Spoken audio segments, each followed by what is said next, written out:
তারাপীঠ মায়ের মন্দিরে পূজা দিয়ে আসবার পর তার কিছু স্মৃতি আপনাদের সম্মুখে তুলে ধরা হচ্ছে। ভালো লাগলে লাইক ও সাবস্ক্রাইব করবেন।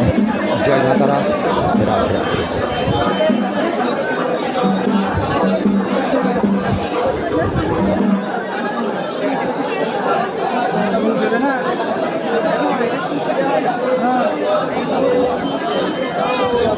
অনুগ্রহ করে শুনবেন,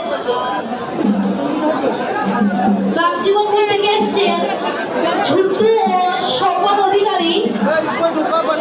আপনারা যদি মন্দির চত্বরে থেকে থাকেন, মন্দিরের মেন গেটে এসে আপনি আপনার বাড়ির লোকের সাথে দেখা করুন।